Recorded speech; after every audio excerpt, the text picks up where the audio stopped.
एक प्रसंग आता है जयमल जी का कि उन्होंने नियम लिया था 10 घड़ी 4 घंटे का नियम लिया था कि जब हम ठाकुर सेवा में जाएंगे, अगर उस समय कोई हमारे ठाकुर सेवा में आकर हमसे बात करेगा तो उसकी गर्दन उड़ा दी जाएगी। मतलब इतना एकांत ठाकुर सेवा हो कि कोई हमें विक्षेप न पहुंचावे।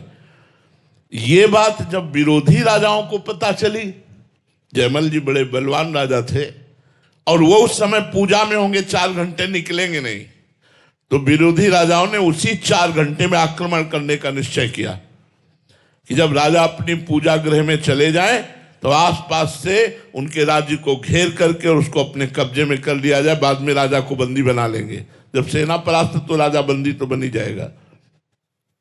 घेर लिया। गुप्तचरों ने तुरंत सूचना दी कि नगर को घेरा जा रहा है, चारों तरफ से आक्रमणकारी सेना आक्रमण के लिए उतारू है। आदेश मिले तो हम उनके साथ युद्ध करें, बिना राजा के आदेश के युद्ध कैसे हो सकता है। अब सेनापति परेशान, सब परेशान कि जो जाएगा पहला होगा कि उसकी गर्दन उतार दी जाएगी। अब उन्होंने अपनी परेशानी राजमाता से कही कि शायद है कि आपके ऊपर वो क्रोध ना करेंगे, आप माता हैं, आप जाकर केवल इतना आदेश ले आइए कि हाँ आक्रमण करो, बस फिर हम देख लेंगे। फिर तो बलवान सेना थी, वो वहां गई तो इतनी तन्मयता से ठाकुर सेवा में लगे थे कि उनकी हिम्मत नहीं पड़ रही थी कुछ कहे। काफी समय व्यतीत होने के बाद कहा बेटा, तो उन्होंने पीछे मुड़कर देखा, कहा बेटा इस समय आना नहीं चाहिए, पर राज्य संकट में है। इस समय आक्रमणकारियों ने चारों तरफ से पूरी राज्य को घेर लिया है। अगर आप केवल आज्ञा दे दें युद्ध की तो राज्य सेनापति कहते हैं कि हम संभाल लेंगे। तो उनका सब भगवान अच्छा करते हैं।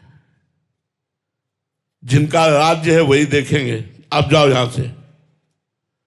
ना तो ये कहा युद्ध करो, ना कोई, बस यही कहा कि जिनका राज्य है वही देखेंगे, वही भगवान देखेंगे, चलो जाओ आप।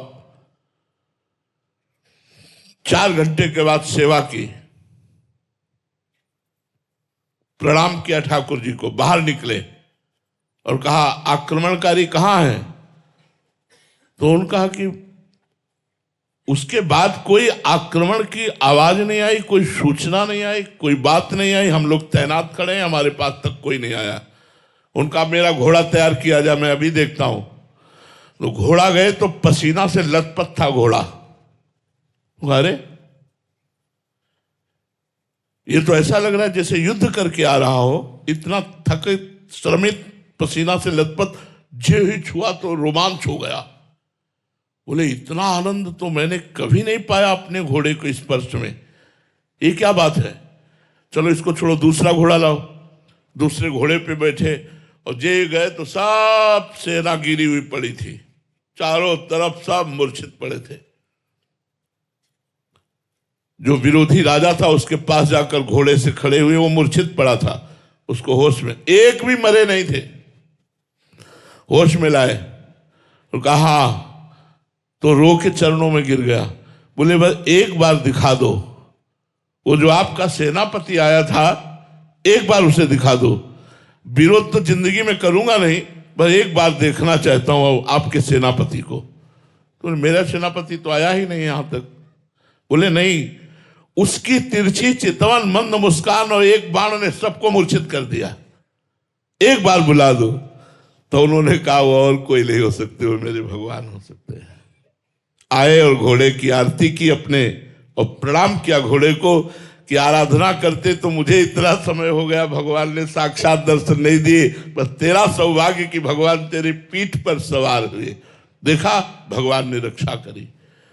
जो भगवान के पूर्ण आश्रित होता है उसकी रक्षा भगवान करते हैं, भरण पोषण भगवान करते हैं। भगवान ने गीता जी में वचन दिया है, अनन्यश्चिन्तयन्तो माम ये जनाः पर्युपासते तेषां नित्याभियुक्तानां योगक्षेमं वहाम्यहम्। मैं उसके योग और क्षेम की स्वयं रक्षा करूंगा, भगवान कह रहे हैं। अप्राप्ति को प्राप्त कराना योग कहते हैं, प्राप्ति की रक्षा करने को क्षेम कहते हैं, मैं स्वयं करूंगा भगवान कहते हैं।